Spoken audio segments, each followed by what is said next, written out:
Well, hello there, everybody. This is Jesus Quesadilla. Welcome to the first installment. I have no idea why I felt compelled to talk like that. But anyway, what's up, guys? This is Jesus Quesadilla, and you guys might be thinking, whoa, Skyrim? What the heck, Jesus? Don't you already have, like, 5 other Let's Plays going on right now? Well, yeah, I kind of do, but you know what? Screw it. At this point, I am just like all over the map with my gameplay, and I figured I've got pretty much everything up right now. Got some Minecraft going on, I've got Zelda going on, I've still got a whole lot of other games going on, and Saints Row, and you know what? Let's just throw Skyrim into the kettle with everything else. You know, why not? Got this game back when it came out, and it's been a few months since its release, but you know, I guess now's as good a time as any to go ahead and start recording some footage. So why not? I figured I got home tonight after my classes and I just wanted to unwind a little bit. Wasn't really in the mood for anything else, but you know what? Skyrim was just calling my name, and I answered the call of Skyrim. So let us proceed to the Elder Scrolls 5. Skyrim in big, bold, white letters so you know it's serious business. And looks like we're on a horsey ride. Whee! Off on a magical adventure with our friend Kurt Cobain over here and his merry band. I think that's Kurt Novoselic over there, and that must be Dave Grohl.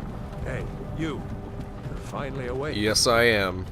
You were trying to cross the border, right? Walked right into that well, okay, so I'm not going to really bother listening to this guy because I've played through this game already, and I'm assuming to some degree you guys have too, so you know the intro. Basically, we got captured, blah blah blah, and same way every single Elder Scrolls game starts out with you getting imprisoned or captured, and then you basically work your way out of imprisonment to start the game. But I mean, this game's been out for a while, so if you don't know the story already, I feel really sorry for you. You should definitely buy this game. Check that out. But I'm gonna go ahead and talk over this right now because I'm sure most of you guys know what happens. So as we're getting taken here, let's see.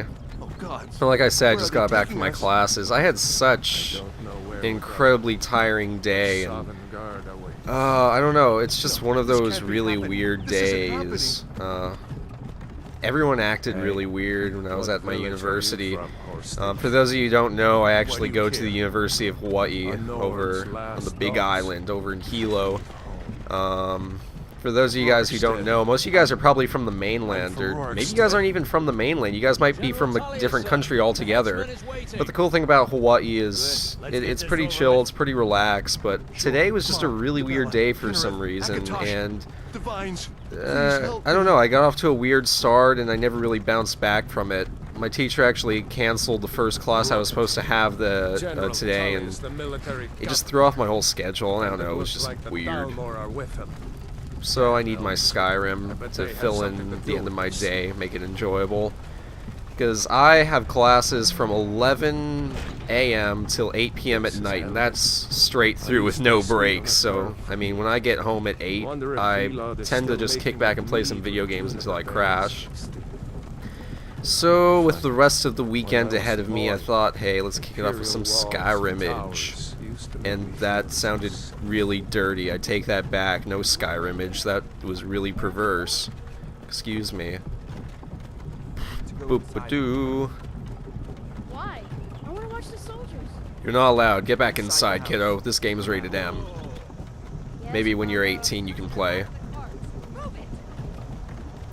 I never got that whole thing with the ESRB and like their rating system.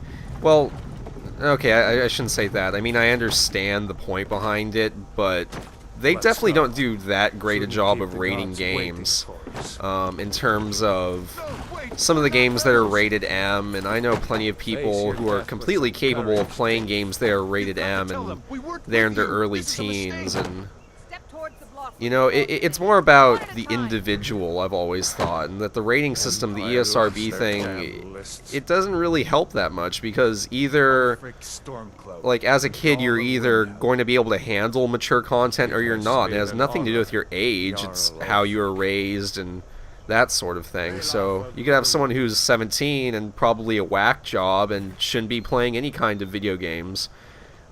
Where you can, like, have control over a universe and, like, carry out insane stuff. Like, I wouldn't give Grand Theft Auto to some 17-year-old wacko, but, you know, if there's this kid who's 13 or 14 or whatever, and he seems reasonably able to understand the way the world works, that it's just a video game, why not give him a copy? I mean, it's no big deal. Who are you? Alright, so we are going to make our character now that I'm done rambling through the intro. And actually, I didn't plan this out too well. I'm not sure what kind of character I'm going to make. I know I'm not going to be what I like to call the uglies, which is basically any non-human looking class. I never, in any of these games, play as, like, the lizard guy, a gourd. I never play as these because it just feels weird not playing as something that at least remotely resembles a human. Like a Breton, I could be. I wouldn't be a dark elf. Let's just skip past all these.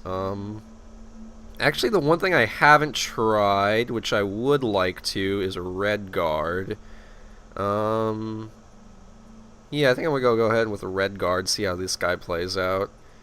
And yes, that's fine. How do I go to the next thing? I want to be a red guard. And want to be a guy, of course. Let's see what presets we got here. This guy's actually kind of cool. I like that. Wait. And no real need to fiddle around with this stuff. I'll just leave that how it is. Let's see. Can we edit? Ooh, war paint. Love this kind of stuff. I love customizing my character. I'll try and be quick here, but I mean, I can sit for like an hour just making my character before I even like get into the game. I know some people just want to like rush in and they don't really care, but I take time. I like to sculpt my character, really make him my own. Is that weird? I don't know. Now what shall I do? How do I change the hair? Is that under face? Don't really care about that stuff. Don't care about that stuff. Brow, mouth, oh, hair. Right at the end. Let's see what kind of hairstyles they got here. I'd actually kind of like to go for, like, I want to see if they have a mohawk. I can make him like Matthias from the Mercenary games. I don't know if any of you guys ever played those, but those were some of my favorite sandbox shooter games. Oh, there we go. It's kind of like a mohawk, yeah. Anything else that kind of resembles a mohawk? What's this? Kind of like a... I don't know. It looks really ugly, actually. I'm going to go back to that first one I saw. But yeah, Mercenaries used to be one of my favorite games. It actually looks like a mashup between Kratos from God of War and Matthias from Mercenaries.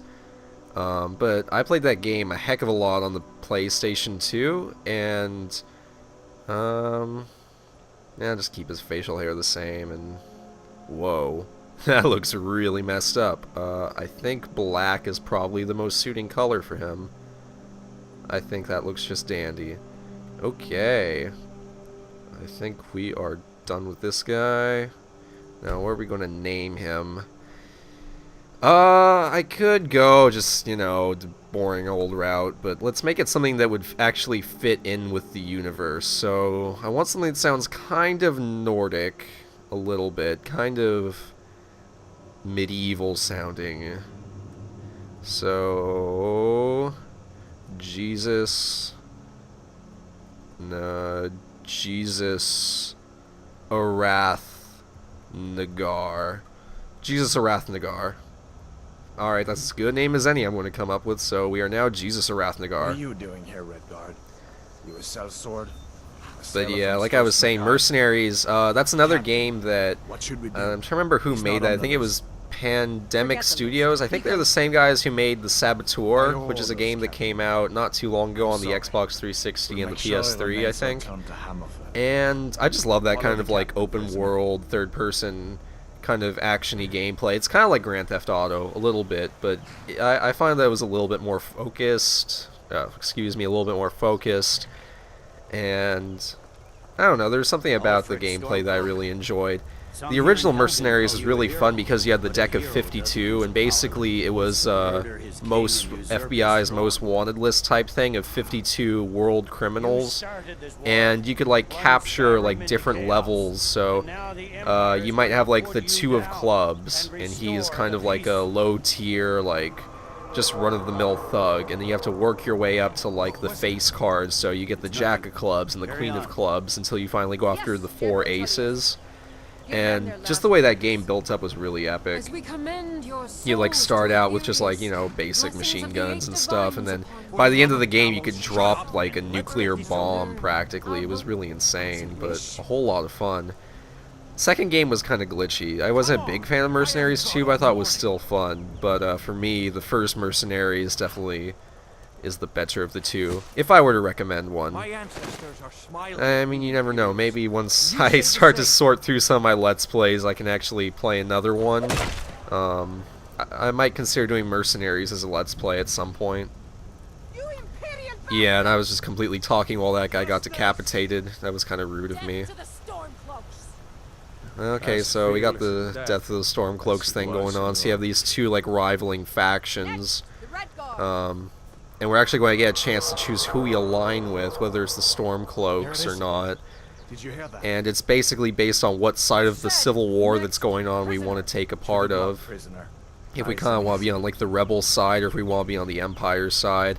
And I haven't really decided what side I'm taking for this playthrough, but I guess we'll find out pretty shortly. Alright, what do you want? Okay, that's a whole lot more gruesome when you can see his head right there. You remind me of that guy, Agaroth, or whatever his name is from Soul Calibur, with your big old axe. What do you see? It's in the clouds.